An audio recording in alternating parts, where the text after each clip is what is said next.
Remember the Sabbath day and keep it holy. For 6 days you shall labor and do all your work.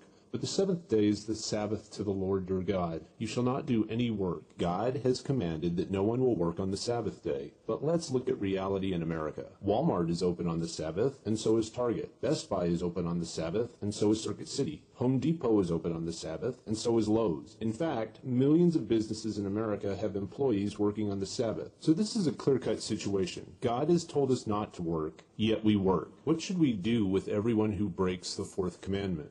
In the Bible's book of Exodus, the same book that contains the Ten Commandments, the Bible tells us what we should do with everyone who breaks the fourth commandment. For 6 days work is to be done, but the seventh day is a Sabbath of rest, holy to the Lord. Whoever does any work on the Sabbath day must be put to death. And make no mistake about it, the Bible really means what it says. In Isaiah 40, verse 8, the Bible says, "The grass withers, the flower fades, but the word of our God will stand forever." The Bible says the same thing in 1 Peter 1, verse 24 and 25. And in Psalms 19, verse 7, the Bible says, "The law of the Lord is perfect." Since the laws of the Bible are perfect, they should never change. The first commandment says, "Thou shalt have no other gods before me." What are we supposed to do with everyone who doesn't believe in God? We are supposed to kill them.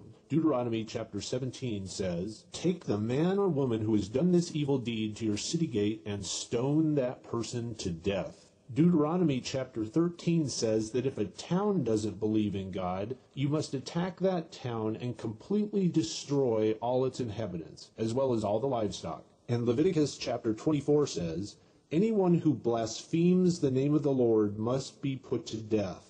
The entire assembly must stone him." The Bible is extremely clear on this. We must kill everyone who does not believe in God. All who curse their father or mother must be put to death. If a man commits adultery with another man's wife, with the wife of his neighbor, both the adulterer and the adulteress must be put to death. If a man lies with a man as one lies with a woman, both of them have done what is detestable. They must be put to death. If someone has a stubborn and rebellious son who will not obey his father and mother, who does not heed them when they discipline him, then his father and mother shall say to the elders of his town, "This son of ours is stubborn and rebellious. He will not obey us. He is a glutton and a drunkard." Then all the men of the town shall stone him to death. Straight from Jesus. In Matthew 18, verses 7 through 9, Jesus says, "If your hand or your foot causes you to sin, cut it off and throw it away.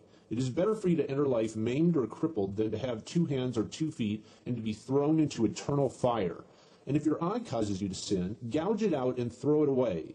Women should remain silent in the churches. They are not allowed to speak, but must be in submission, as the law says. If they want to inquire about something, they should ask their own husbands at home, for it is disgraceful for a woman to speak in the church. Let a woman learn in silence with all submissiveness. I permit no woman to teach or to have authority over men. She is to keep silent. Your male and female slaves are to come from the nations around you. From them you may buy slaves. You may also buy some of the temporary residents living among you and members of their clans born in your country, and they will become your property. You can will them to your children as inherited property and can make them slaves for life. If a man beats his male or female slave with a rod and the slave dies as a direct result, he must be punished. But he is not to be punished if the slave gets up after a day or two, since the slave is his property. Bid slaves to be submissive to their masters and to give satisfaction in every respect. They are not to be refractory nor to pilfer, but to show entire and true fidelity. Buying and selling slaves is fine. Beating slaves is fine.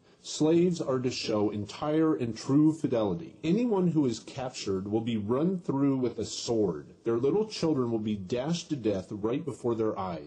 They shall fall by the sword, their little ones shall be dashed in pieces, and their pregnant women ripped open. Kill every male among the little ones, and kill every woman who has known man by lying with him. But all the young girls who have not known man by lying with him, keep alive for yourselves. We currently use the Bible throughout American society. We force people to put their hands on this book in court. The Bible demands that we kill everyone who works on the Sabbath. The Bible commands us to kill teenagers who drink too much. The Bible empowers us to enslave people of other nations. The Bible commands that we oppress women and kill the homosexual. It is time for the people of this nation to acknowledge this simple fact and then act on it.